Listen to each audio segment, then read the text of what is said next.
오늘 함께 나눌 하나님의 말씀은 마가복음 10장 35절에서 45절 말씀입니다. 세베대의 아들 야고보와 요한이 주께 나와 여짜오되 선생님이여 무엇이든지 우리가 구하는 바를 우리에게 하여 주시기를 원하옵나이다. 이르시되 너희에게 무엇을 하여 주기를 원하느냐. 여짜오되 주의 영광 중에서 우리를 하나는 주의 우편에 하나는 좌편에 앉게 하여 주옵소서. 예수께서 이르시되 너희는 너희가 구하는 것을 알지 못하는도다. 내가 마시는 잔을 너희가 마실 수 있으며 내가 받는 침례를 너희가 받을 수 있느냐. 그들이 말하되 할 수 있나이다.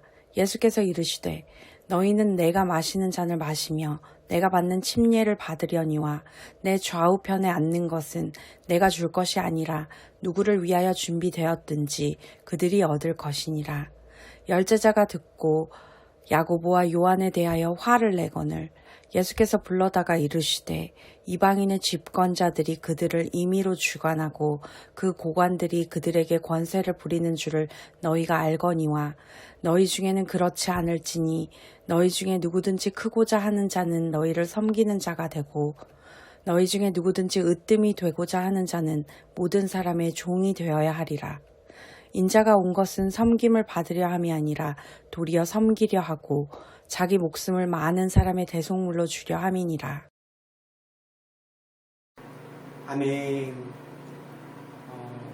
오늘은 마가복음 10장 35절에서 45절 말씀을 통하여서 우리의 각오라는 제목으로 함께 은혜 받기를 원합니다. 영국의 기독교 사상가인 멀콤 니치라는 분이 있어요. 그분의 책의 내용을 보면 이러한 내용이 있습니다.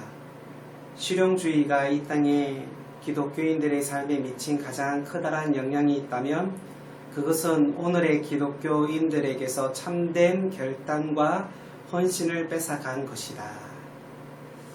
여러분, 한 세기 말만 해도 이 땅의 그리스도인들에게 신앙의 가장 위대한 영웅이 누구였습니까? 바로 순교자들이었습니다. 제가 어렸을 때 기억해보면 교회에 나아가서 가장 많은 설교의 내용이 무엇이었냐면 바로 순교자들에 관한 이야기였습니다.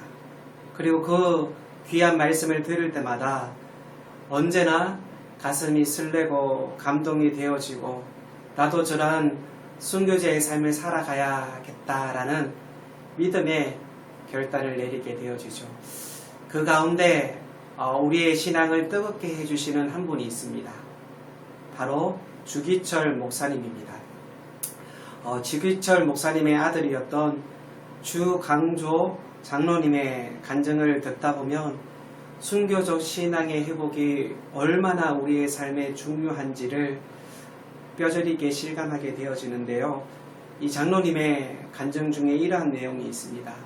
1934년 일제치하에서 바야흐로 신사참배의 폭풍이 한국교회를 몰아칠 때 주기철 목사님은 평양신학교 부흥회의 강사로 초청을 받게 되어집니다. 그때 그 신학교에서 그분이 설교한 주제가 그 유명한 일사각오라는 설교였습니다. 이 내용을 짧게 요약하면 이런 내용이죠. 죽기를 결심해야 한다. 예수를 따르는 사람마다 죽기를 결심해야 한다. 죽는 자가 살 것이다. 그들에게만 부활의 영광은 약속되어져 있다. 이것이 그분이 설교한 메시지의 전부였습니다. 오늘 본문에도 예수님께서 마지막 예루살렘을 향한 도상에서 일어난 한 가지의 짧은 에피소드가 기록되어져 있습니다. 그 사건은 또한 세 번째 예수님의 순환의 예고를 기록하고 있는 내용이기도 합니다. 오늘 본문 32절에 어떻게 시작합니까? 예루살렘으로 올라가는 길에라고 시작되어집니다. 다시 32절을 한번 볼까요? 예루살렘으로 올라가는 길에 예수께서 제자들 앞에 서서 가시는데 저희가 놀라고 쫓는 자들은 두려워하며 쫓았다라고 말씀하고 있죠. 우리 33절, 34절도 한번 볼까요? 33절 보라 우리가 예루살렘에 올라가노니 인자가 대제사장들과 서기관들에게 넘겨오매 저희가 죽이기로 결단하고 이방인들에게 넘겨주겠고 그들은 능욕하며 침뱉으며 책짓질하고 죽일 것이니 이는 3일 만에 살아나리라 하시니라. 아멘. 예수님은 예루살렘에서 자신에게 어떠한 일들이 행해질 것을 명확히 알고 있었습니다. 그것을 명확히 알고 예수님은 그 길을 가신 것이에요. 그리고 자기를 따르는 제자들에게 동일하게 예루살렘에서 기다리고 있는 그것에 대한 결단과 십자가에 대한 결단과 각오가 필요함을 느꼈던 것이죠. 그래서 주님께서는 그것을 대화를 통하여서 제자들에게 말씀하시고 계신 것입니다. 한마디로 십자가를 질 각오를 부탁하고 있는 것이죠. 당시의 제자들에게 이러한 각오가 필요했다면 오늘 그리스도를 따라가고 있는 이 시대의 제자들에게도 주님은 동일한 각오를 우리에게 부탁하고 있지는 않을까요? 우리가 제대로 예수님을 믿고 예수님의 제자로서 주님을 따라가려면 우리에게 도대체 어떠한 믿음의 각오가 필요할까요?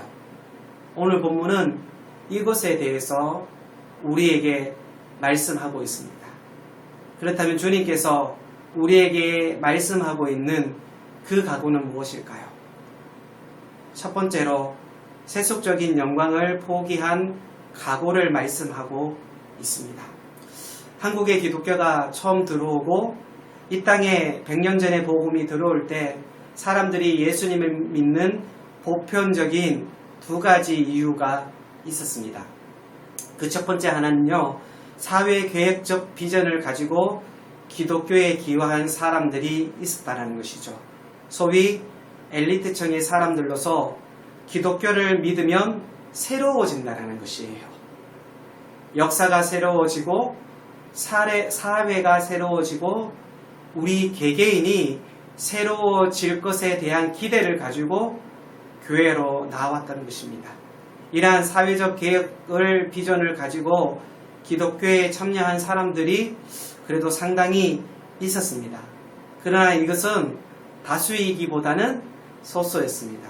그렇다면 또 한 가지 다수의 민중들이 예수님을 믿었던 근본적인 보편적인 이유가 무엇일까요? 바로 예수를 믿으면 구원을 받는다라고 믿었기 때문이에요. 이것은 성서적으로 아주 신학적 중요한 동기가 되어집니다. 그런데 여러분, 언제부터인가 이 땅의 사람들에게 예수를 믿는 동기가 사회개혁적인 동기도 아니고 복음적인 동기도 아닌 다른 동기로 예수를 믿는 사람들이 이 땅에 많아지기 시작했다라는 것이에요. 혹시 여러분들은 어떤 동기인지 짐작되어집니까? 그 동기는요, 바로 축복의 동기로 교회를 오고 예수를 믿는다라는 것이에요. 언제부턴가 예수를 믿으면 구원을 받습니다.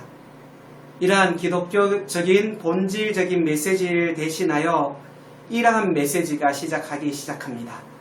예수를 믿어야 복을 받습니다. 예수를 믿어야 건강해지고 예수를 믿어야 출세하게 되고 예수를 믿어야 부자가 될 수 있다라는 메시지가 이 땅에 선포되기 시작한 것입니다.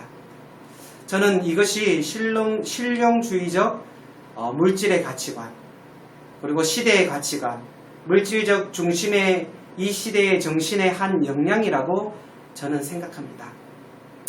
한국인의 특유의 기복신앙과 또 외국에서 수입되어진 소위 번영신학이 바로 그 중심이 되어짐으로 인하여 예수를 믿어야만 번영되어진다라는 그러한 신학을 신뢰하게 되어진 것입니다.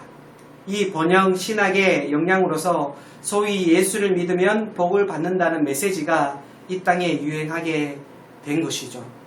물론 예수를 믿으면 축복이 없다라는 얘기를 압니다. 예수를 믿으면 분명히 축복을 받습니다. 저는 이 말에 확신을 가집니다. 예수를 믿고 병 고치고 예수를 믿고 인생이 새로워진 사람들을 우리가 얼마나 많이 보게 되어집니까? 그러나 이것이 기독교의 핵심적인 메시지냐라는 것은 별개의 문제라는 것입니다.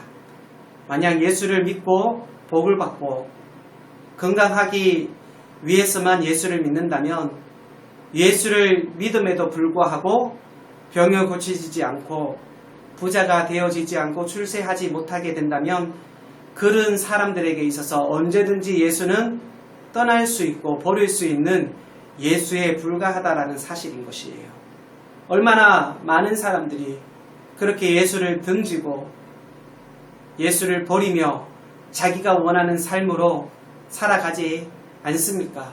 지난주에 우리가 지켜보았던 한 청년, 그쵸, 한 사람, 한 관원이 그렇게 자기가 원하는 목적대로 예수님의 말씀이 선포되지 않을 때 그는 근심하면서 주님을 떠나는 인생으로 살아가게 되어집니다.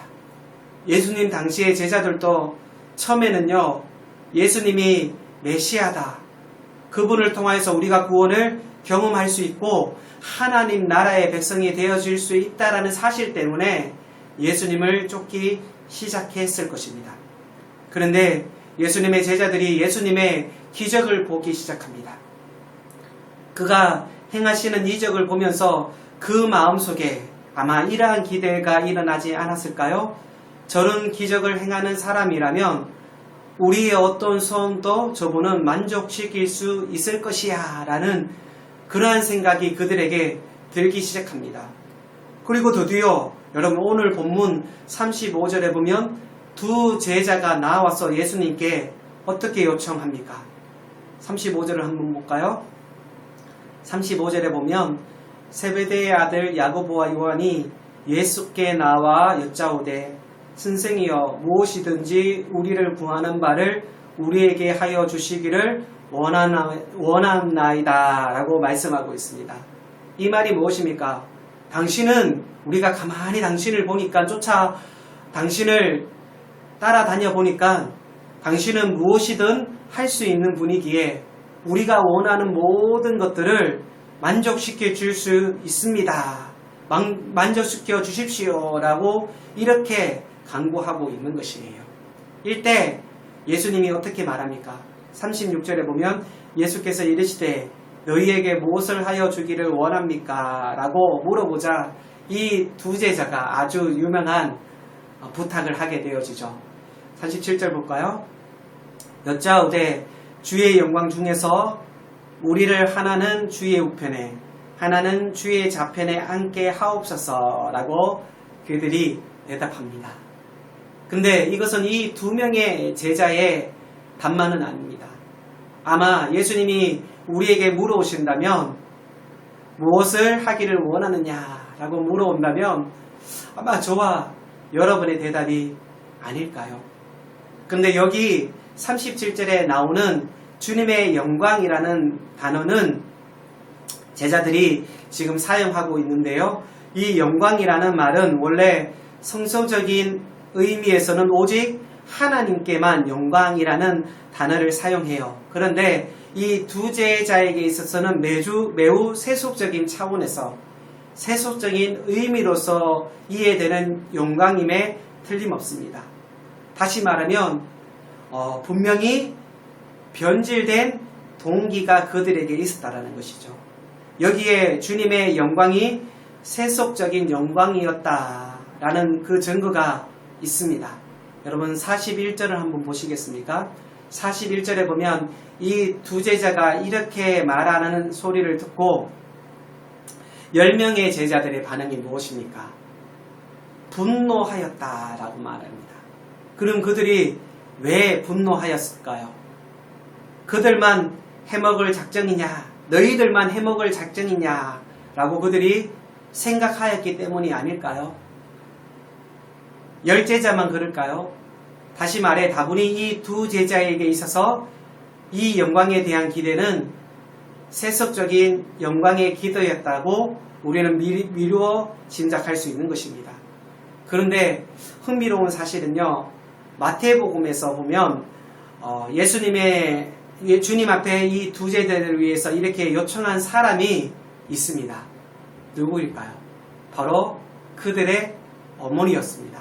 마태복음 20장 20절에 보면 그때 세베대 아들의 어미가 그 아들들을 데리고 예수께 와서 절하며 무엇을 구하니, 여기에 보니까 두 제자가 직접적으로 말한 것이 아니라 마태복음은 누가 그것을 예수님께 부탁하였다고요? 세베대 아들의 어머니가 그들에게 요청하였다라고 말합니다. 그 다음 절인 21절에 보면 더 분명해집니다. 21절을 볼까요? 예수께서 가라사대 무엇을 원하느냐? 가로되 이 나의 두 아들을 주의 나라에서 하나는 주의 우편에 하나는 주의 좌편에 앉게 명하소서라고 어머니가 요청하고 있는 것입니다. 저는 이 구절이 엄마들의 치맛바람의 원조 구절이 아닐까라고 생각해 봅니다. 우리가 연대적으로 보면 마태복음과 마가복음 가운데 어느 것이 연대적으로 더 앞선 복음서일까요? 바로 마가복음입니다. 우리가 생각하기에 목차에 보면 마태복음이 앞서니까 마태복음이 더 먼저 서여질 거라고 생각하지만 여러분, 연대적으로 보면 마가복음이 앞섭니다. 특별히 사복음서 마태, 마가, 누가, 요한복음 가운데 가장 먼저 서여진 복음서가 바로 마가복음입니다. 그래서 신학에서는요, 이 마가복음을 원복음이라고 말합니다. 그러니까 마태복음이 나중에 기록된 것이죠. 나중에 기록된 것은 먼저 기록된 것을 근거하여 그 내용을 보충할 의도가 있다는 것이에요. 마태가 똑같은 기사를 가지고 어머니를 강조한 것은 아마 이러한 의도가 아닐까 생각합니다.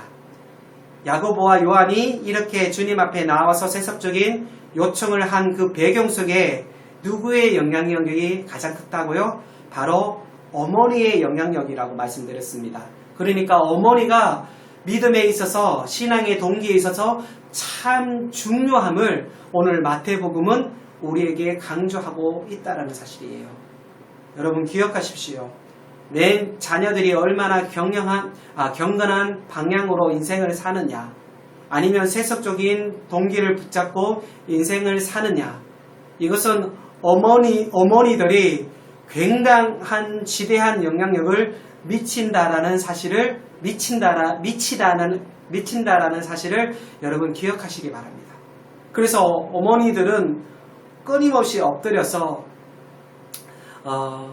하나님께 자녀를 위해서 기도하고 간구해야 한다라는 사실입니다. 그럼 오늘 자녀를 위해서 주님께 간구하는 이 어머니의 모습이 다 잘못된 모습일까요?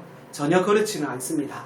저는 훌륭한 기독교 정치인이, 기독교에 사업하는 자들이, 기독교의 비전을 가진 교육가들이 사회 한복판에 있어야 한다라고 믿는 사람 중에 한 사람입니다. 중요한 것은 이것이죠. 예수를 믿는 동기가 무엇이냐는 것이에요. 동기가 과연 부자가 되고 출세하고 이것 때문에 믿느냐, 아니면 내 신앙의 가장 중요한 동기가 주께서 나를 구원하셨기 때문에, 나를 구원하시고 변화시킨 그 주님이 너무 좋아서 예수를 믿느냐는 것입니다. 그것 때문에 예수님을 따르고 계십니까? 아니면 세상적인 동기 때문에 주님을 따르고 계십니까? 교회에 나오면서도 여전히 세속적인 영광을 기대하고 그것이 나를 지배하고 있는 가장 강력한 동기라면, 여러분, 내 신앙의 동기는 순수한 동기가 아닙니다. 우리가 계속 배우잖아요.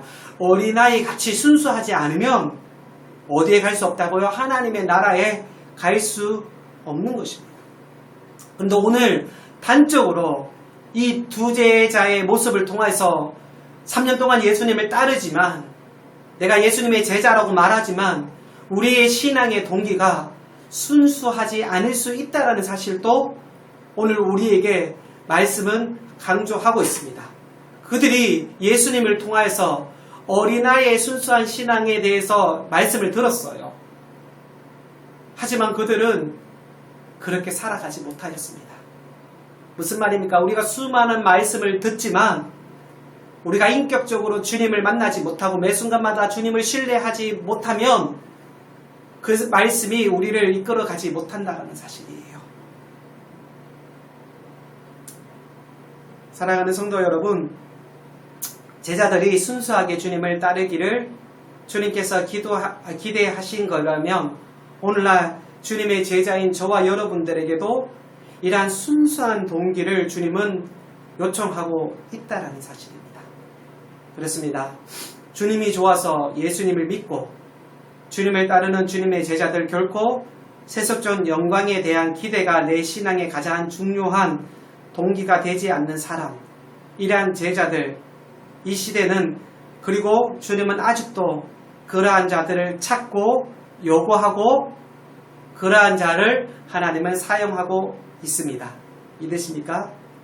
그렇습니다. 성도 여러분, 세상적인 영광을 포기할 각오가 우리에게 있어야 합니다.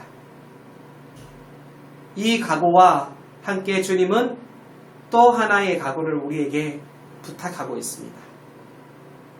두 번째로 우리가 각오해야 할 것은 바로 섬김의 각오라고 예수님은 우리에게 요청하고 있습니다. 제자들이 걸어가야 할 길은요, 결코 지배의 길이 아닙니다. 제자들이 걸어가야 할 길은 바로 섬김의 길임을 주님께서는 우리에게 가르쳐 주고 있습니다. 우리가 예수를 믿고 우리가 예수님의 제자가 되었습니다.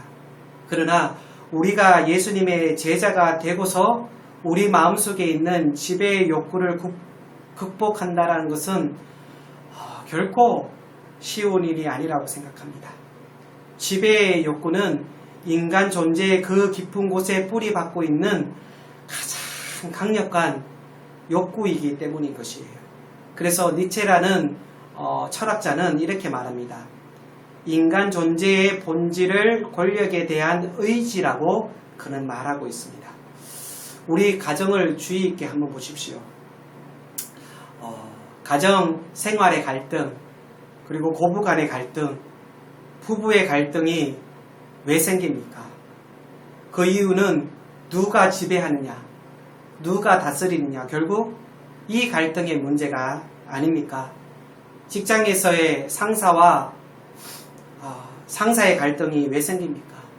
심지어 교회 생활 안에서도 이러한 갈등은 언제든지 우리를 지배하고 있다는 사실입니다. 우리들 사회를 보면 끊임없이 윗사람과 아랫사람으로 나눕니다. 심지어 육체까지도 계급화 시키지 않습니까?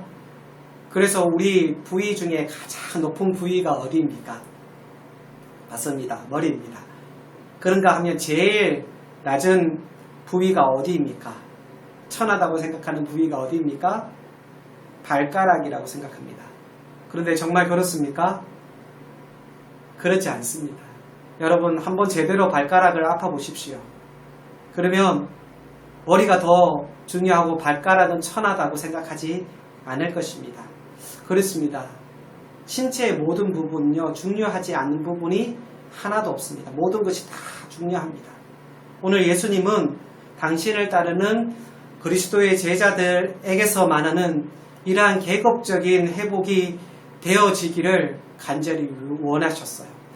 그래서 그 필요성에 대해서 예수님은 오늘 역설로 말씀하고 있습니다. 그렇다고 여러분 아예 자리가 없어야 될까요? 자리를 만들지 말아야 할까요? 그렇지는 않습니다. 공동체가 유지되기 위해서는, 운영되기 위해서는 자리는 꼭 필요합니다.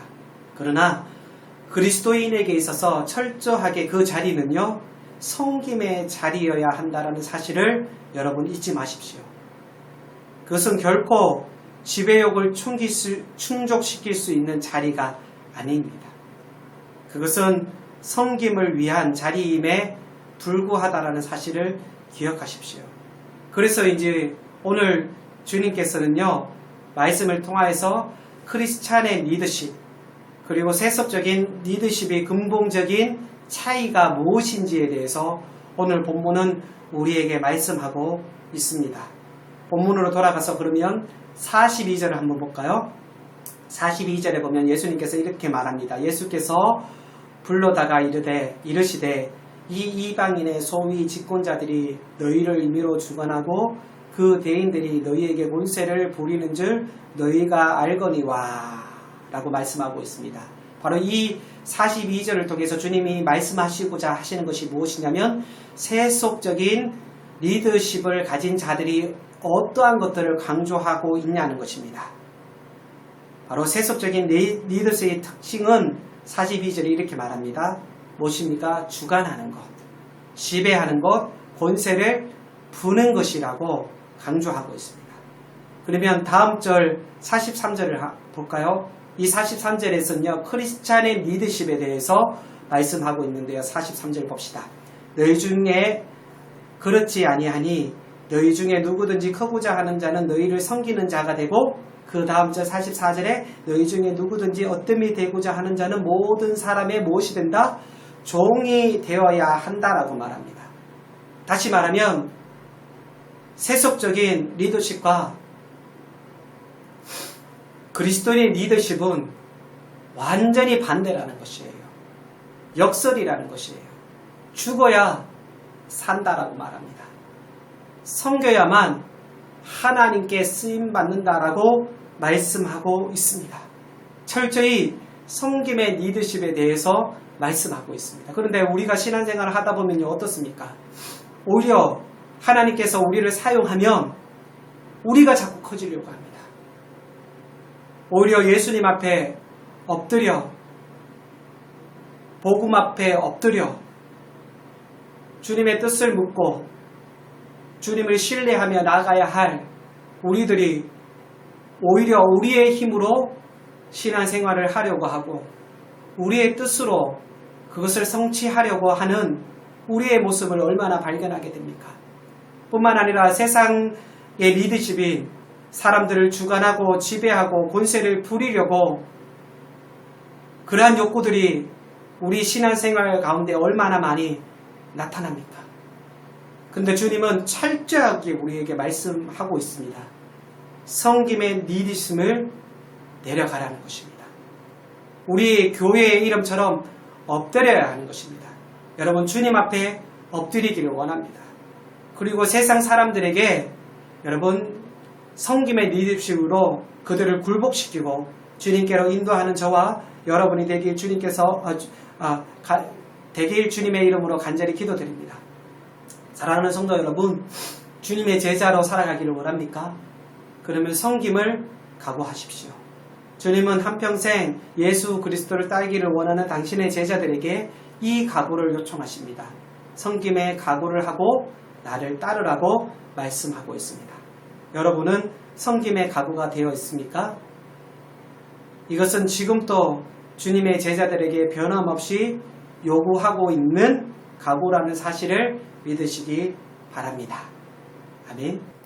마지막 세 번째로 어떤 각오를 말씀하고 있습니까? 바로 고난의 각오입니다. 모든 시대에 그리스도 제자들에게 주님께서 요구하는 마지막 각오 중에 하나가 무엇이냐면 바로 고난의 각오입니다. 37절을 한번 볼까요?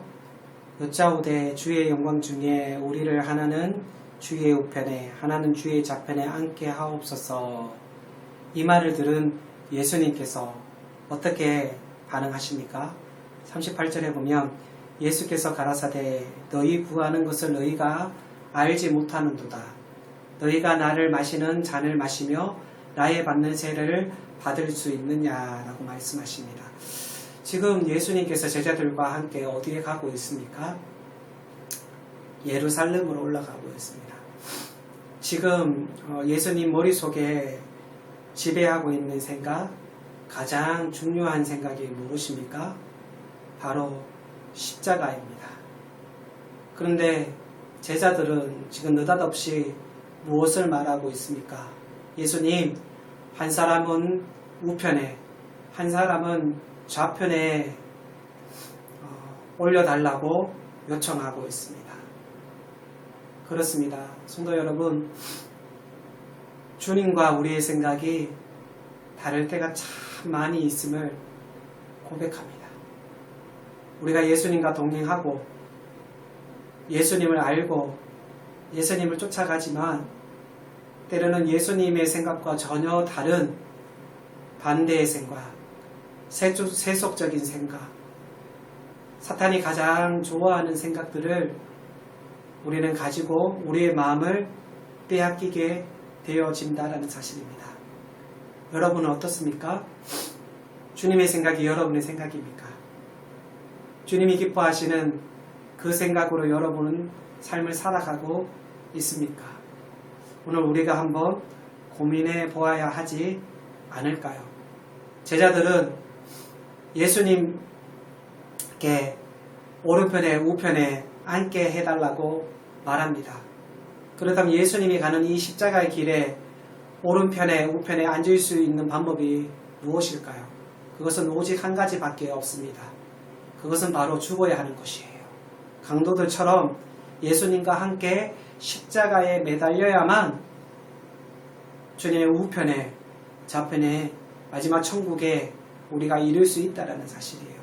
그래서인지 주님은 그것에 대해서 그 우편에 좌편에 앉는 것이 얼마나 힘듦을 말씀하고 있지 않습니까? 38절에. 그래서 38절에 무엇을 비유로 말합니까? 잔에 대해서 말합니다. 주님이 마셔야 할 잔은 어떤 잔일까요? 바로 고난의 잔이며 십자가의 죽음의 잔인 것입니다. 그래서 39절에 주님은 일종의 예언으로 말씀합니다. 39절 볼까요? 그들이 말하되 할 수 있나이다. 예수께서 이르시되 너희가 마시는 잔을 마시며 너희가 받을 세례를 받으려니와. 이 말은 결국 너희가 마셔야 할 그 잔을 결국 너희는 마셔야 한다는 것이에요. 무슨 이해입니까? 고난은 십자가의 죽음은 결코 너희는 피할 수 없다라는 것이에요. 제자의 삶을 살고자 하는 사람들에게 고난을 피할 수 없어요. 그래서 성김은 고난을 요청합니다. 고난 없이 어떻게 섬길 수 있을까요? 진지한 성금을 구하는 사람에게 고난은 피할 수 없는 과정이라는 사실을 말씀하고 있습니다. 그러나 고난만 당하고 끝나는 것일까요? 그렇지는 않습니다.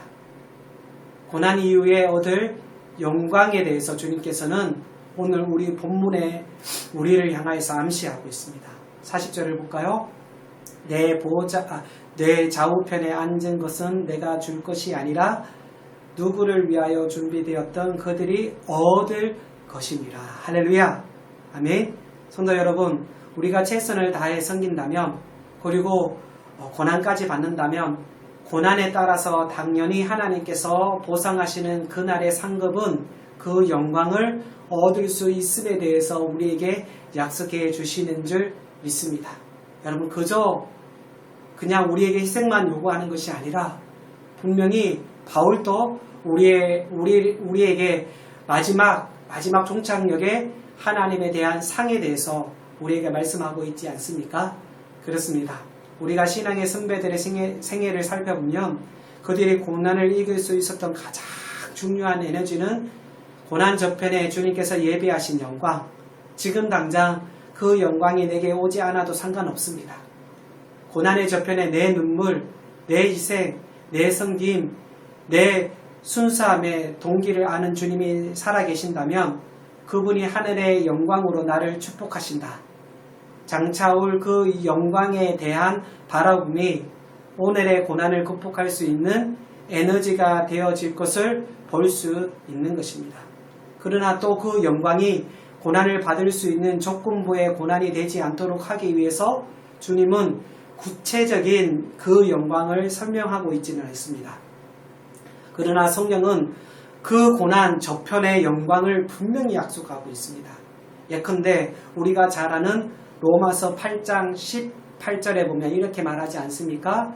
생각컨대 현재의 고난은 장차 우리에게 나타날 무엇과 영광과 좋기 뭐 할 수 없다? 비교할 수 없도다. 아멘. 믿으시죠?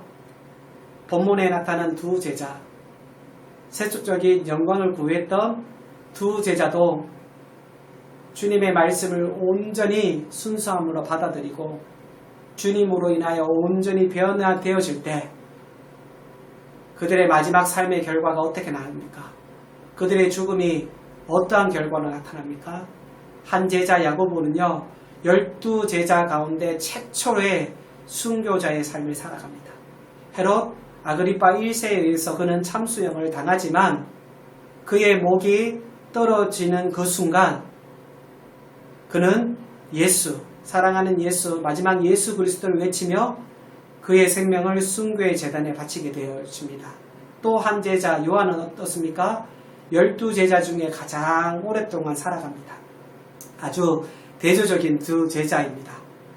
제일 오래 살죠.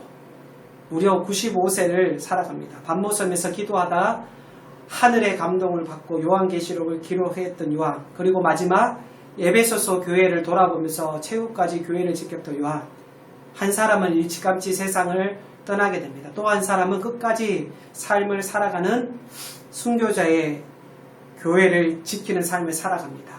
무슨 말입니까? 얼마나 오래 사느냐, 그것이 중요하지 않다라는 것이에요. 두 제자의 생애를 지켜보면서 느끼는 것이 이것입니다. 얼마나 영광스럽게 우리의 생애를 결산하는가, 후회 없이 죽을 수 있는가. 각자가 걸어가는 삶의 길은 다르지만 하나님에게 나에게 맡겨주신 이 미션의 성취를 위해서 후회 없이 살아가다가 영광스럽게 어떻게 삶의 길을 맞출 수 있을까? 이것이 우리가 고민해야 할 마지막 우리의 삶의 모습이라는 것입니다. 이제 말씀 마치려고 합니다. 아마 이번 주가 가장 많은 사람들이 휴가를 보내는 기간일 것입니다. 이 시점에서 한번 우리가 고민해야 할 것은 우리의 신앙이 너무나 피상적이지는 않는지, 적당한 거리를 두고 신앙생활을 하며 살아가고 있지 않는지 우리의 삶을 한번 면밀히 살펴보아야 하지 않을까요? 그리고 성경은 우리에게 말합니다. 일사각오로 주님을 따르라고. 세상의 안위를 쫓는 것이 아니고 오직 복음을 위하여서 섬김의 자리에 순종하며 고난의 길을 가지만 그 마지막이 우리에게 주실 하나님의 큰 영광이라는 사실을 잊어버리지 않고 온전히 주님과 동행하며 살아갈 때 주님께서 우리와 함께 하시고 이 신앙 끝에 하나님의 놀라우신 은혜로 우리를 채워주실 줄 믿습니다. 끝으로 제자로 살아가려고 하는 저와 여러분에게 주님께서 말씀하십니다. 누구든지 나를 따라오려거든 자기를 부인하고 자기의 십자가를 지고 나를 쫓을 것이다.